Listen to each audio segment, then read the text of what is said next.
They're gonna fight and I'm gonna lose them. Oh, he's coming, he's coming. Whoa! Right, it's Monday and you know what that means. It's the daily race rotation, finally. So let's hop into sports mode. And to be honest, I was surprised with the races that I could select from. So what piqued my interest is daily race C was select cars and not a group car. So checking daily race A, we have the Ford Focus, so let's try that now. P2! Okay, listen, I didn't do good in qualifying. I know I could be faster, way faster than you.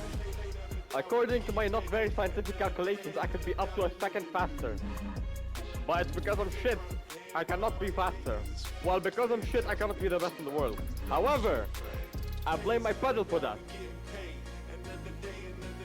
You need to have your racer excuse. God bless. Because nobody can compete with that guy. So starting the race in P2, not my best qualifying lap, but it's enough to get P2 I guess. It's a standing start with the brake checker. You can see my pedal, that's why I'm shit. So as the clock starts ticking, it slides out and away we go. So we got a Code French up ahead and we know how French drivers are like. So I'm gonna try to avoid him as much as possible, but unfortunately he's up ahead and he's a French driver, so it's gonna be a bit difficult. So pretty much tailgating him into turn 1, we go side by side, and I have the inside in the first corner, so I'm gonna attempt an overtake. However, braking in these cars is easier said than done, because a single turn can mess up your entire braking zone. And then you can see both of us braking quite late, not wanting to concede position, which leads in me pushing him out as an incident. Now I'm a little bit relieved, I don't have to deal with the French driver anymore, however... Maybe I can compete with Max. Just like Lando in Austria, he's coming back. So now my immediate goal is to build as much of a gap as possible. And again, if not for my brake pedal being very unstable, I am the fastest driver here. What I like is consistency, not performance. Easy win? Here. So skipping to about the end of the lap, you can welcome the French driver back, which is gonna be very tough dealing with. And we both go off getting us 0.5 penalty both. And now he's pretty much gonna slipstream me all the way to turn 1. I struggle with that corner mostly. So now what I wanna do is I wanna back him to the driver behind so they can fight together. Okay, so professional racing tactics. If I back him up to the British driver, they're gonna fight and I'm gonna lose them. A bit of wishful thinking, especially after he pulled this move. Oh, he's coming, he's coming. Whoa! Now I saw him coming on my radar and I knew he would do something like this. So I immediately took evasive maneuvers and avoided him, which resulted in a bit of a cool drift, and now we're back at each other. He was coming! He was coming, he was ready!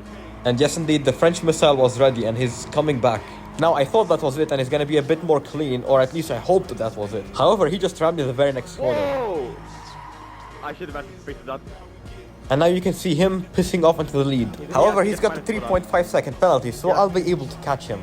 So now skipping to the end of the lap, you can see he's serving his penalty and I'm gonna be serving my penalty, almost going off the track, because the Ford Focus is a new experience for me. Oh, he's gotta go for another one, isn't he? And now with me doing a bit of a prediction, I was right, however I did not take the correct evasive maneuvers at the end of the corner, as you will see very shortly. And I wish he only took me out. He did a bit more than that, but I'm not gonna say much because I'm gonna go deep on the brakes, try to overtake the Serbian driver, and then you can see the French missile coming on the radar. Coming for me! And then pushing the Serbian off and then pushing me completely off. Ah! Come on! What's wrong with him? That's another. And for obvious reasons, he gets a 2-second penalty, I believe, for that. And then we have the British driver very eager to overtake me. Oh, disrespect my broken suspension! And yes, I do have a bit of a broken suspension, so that was an issue and I nearly spun. I have zero feel in the steering. And for a couple short moments, I will have zero feel in the steering.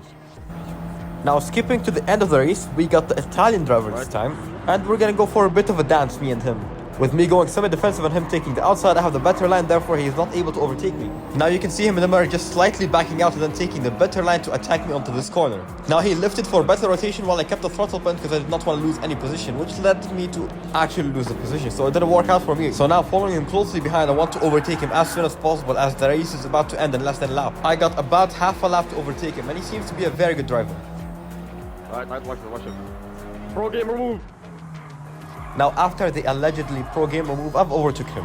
And it was a bit dumb from him leaving the inside wide open for me to overtake. However, I never miss an opportunity and I go for it. And he seems to have gone off the track and into the gravel trap, losing him a lot of time. So going into the short tail laps, you can see the French driver making a couple of mistakes here and there. However, these mistakes are not enough for me to get fast enough and overtake him. Alright, I'll give that to the Serb.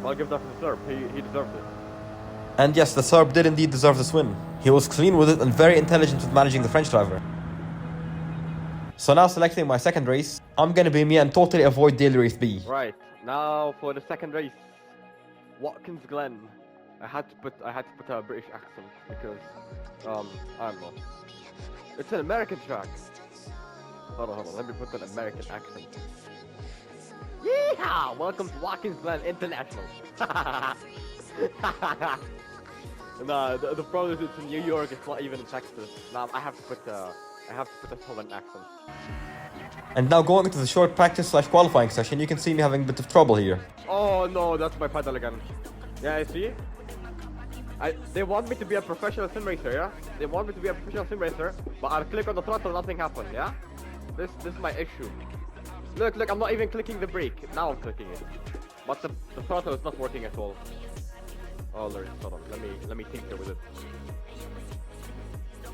You gotta give it a white poo and spit on it. Oh my god. Now with my pedal fixed, let me take you around the qualifying lap here. So going into turn 1 at about 220 kilometers an hour, you wanna brake just before the 300 marker and carry the brakes and get as much rotation as possible and accelerate smoothly out of it. Ideally, you wanna extend the curves as much as possible. However, if you're less confident with it, you won't be able to do that. And it all relies on your braking confidence. Now about the S's here, usually you don't have to lift, but sometimes you do have to lift if you're going with the slipstream or for some reason you have some aerodynamical damage. And then you've got a bit of a long straight which allows you to build, I think, to around 260 kilometers an hour by the end of it. So now you can see accelerating 240 and now hitting 250, just about 250 you brake on the 400 marker. And once again, you want to be smooth with the brakes and curb extend as much as possible while accelerating smoothly out of the corner. Again, track usage and braking is not ideal here, however, you get the basic idea. Now, usually that's not how I take my lines here, however, because again, my brake pedal just has a bit of an issue, I'm very reluctant to use it. So I'm avoiding too much trail braking because you can see how jittery it is. And my aim is to go for clean, consistent laps, and that needs to sacrifice a bit of speed and braking complexity. This car handles wonderfully. It handles so nice, I had to put the Queen's accent on. Now yes, this car handles very nicely, to be fair. And to me, what I consider a very nice car handling wise is a car that's a bit on edge, tiptoe. It feels like you're balancing on a ball and just slipping the rear on the braking. However, once you're accelerating, you don't have that effect. The car, oh my lord, this sounds too good. And now going into one of the most technical corners, and that's where I get it wrong mostly. Let's brake right around to the 100, carry the brake, the most important aspect. Don't spin, don't do that. Again, as I said, you have to ride the brakes or else you won't make it. And now going into this corner, you want to brake like just between the 100 and a 50. And then you just want to snap your steering while keeping a lot of your speed, and you want to carry the speed out through the corner. However, you have a corner approaching very shortly, so you got to be ready, and again, you have to go just a little bit slower than the first corner, and now you're ready. Boom, that's how you complete a lap here. Now, yes, I know, I have a lot of issues and I could improve way more, but you have to excuse it. At 2 minutes, 0.8. Let's see how fast is that. And yes, it was about 4 seconds off the top, which isn't my usual pace. Usually I'm within 2 to 3 seconds off the record. So now as the starting procedure starts, you can hear these engines which are amazing, the RX-7 and the LFA. Oh my lord, that noise! That noise! Ah! Oh my lord. Hold on, I think there is a white spot in my pants. And now you can see it's an unusual race for daily race. You have road cars which are tuned to feel like a track car. And me personally, I find this a very welcome change. I always love a bit of variation and the cars sound amazing. The rotary with the V10 is such an amazing combo. Like you have the Mazda and then us, and then the Ferrari. Everything's just so good. So now it slides out and away we go, immediately tucking behind the driver ahead. Now if we go back to the PSGL races, this is where I gained my first victory. So it's definitely one of my favorite tracks. However, you can see me having zero confidence on the brakes and then going on and off the brakes just to make sure I don't mess up. And I'm not usually like this. If you go back to my PSGL series, especially where the Formula 1 are, Super Formula races, you can see me way more confident on the brakes and everywhere generally. However, one thing that rocks my confidence right now is my brake pedal being very unstable. And I know I'm moaning about it too much. However, I do have some upgrades coming soon. So let's pray they come sooner than later because I need them desperately. Whoa.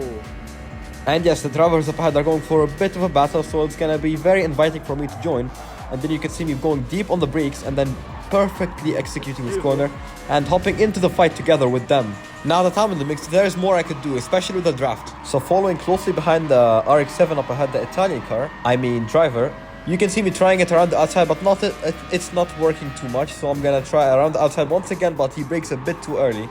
which leads me in bumping him and then him going a little bit off the line. Which, to be fair, there wasn't much I could do. That's not where people break. And I have both rear and front damage from getting shunted on that chicane thing. And now that previous corner, as the driver goes side by side, we're gonna have an interesting battle. However, I do let him go past in hopes of a switcheroo, but it didn't work out as intended, and he seems to have a very good acceleration. So that's one thing noted about the driver ahead. And again, racing is not really just driving the car fast, it's about adaptability. Now braking just on the 200 mark, and you can see all of us three drivers have a very similar braking zone. However, I do go a bit deep instead of carrying the brakes and nearly going off the track. However, I correct myself very shortly after. And now here you can see me braking properly where I should be, but again, I did not carry the brakes, which set me off going off the track and visiting our very good friend Barrier. Now with a bit of trauma in my mind, I see a French driver behind me. And I'm just like, oh no, just please don't be one of those people. So without any hesitation, I just let him go through because I know I have a bit of damage. So now I'm just waiting for the damage to repair and while he serves his penalty, because he's got a 4-second penalty. And I do have a penalty myself, so we're both going to be very close when it's coming to serving the penalties. So now following closely behind, I'm chasing him into turn one with a bit of damage, which hinders my performance. I cannot trial brake, which makes that corner, especially the one over the crest, very difficult. Again, me saying how difficult it is to trial brake over the crest. You can see making beautiful overtake, nearly spinning out, but that's how I like a car to handle. But I guess I made an overtake. Again, going back to the idea of balancing on a ball, that's how I like my car handling when under braking. And then the car being smooth on the acceleration out of the braking zone. Now, enough talking, you can see the French driver very, very close behind. And it seems like it's trying to overtake me also, but he doesn't have the pace to, so it's just gonna bump draft me.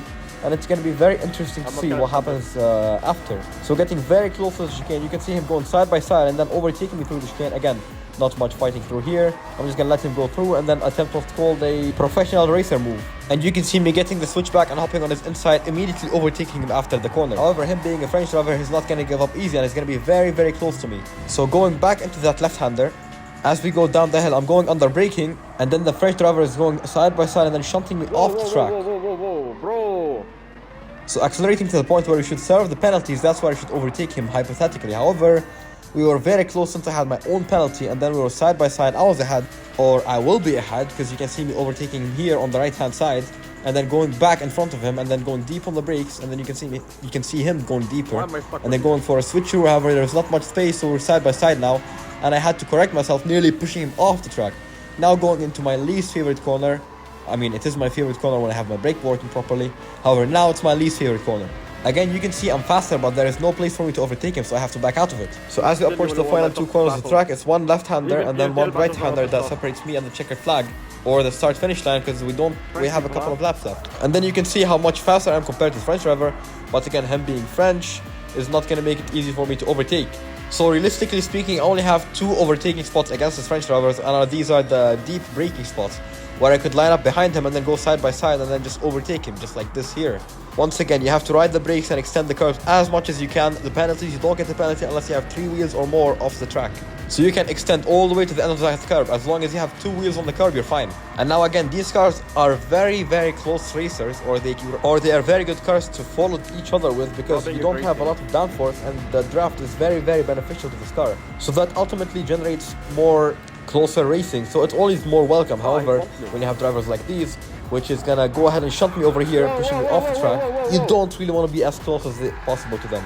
So now with me correcting myself as much as, me trying to correct myself, well, yeah, the car doesn't have much power, so you need a bit of rotation or a bit of engine speed to spin the wheels, so you can spin around. Instead, I had to go the long way and U-turn the car instead of a 180 spin. And now you can see me pedal to the metal, trying to go as fast as possible, trying to catch up to the pack ahead, because it could be worse, at least I'm not last. So now going to this nice right-hander, you can see the driver behind, the Indonesian driver, going closely and then shunting me off or spinning me out. No. People cannot drive, actually.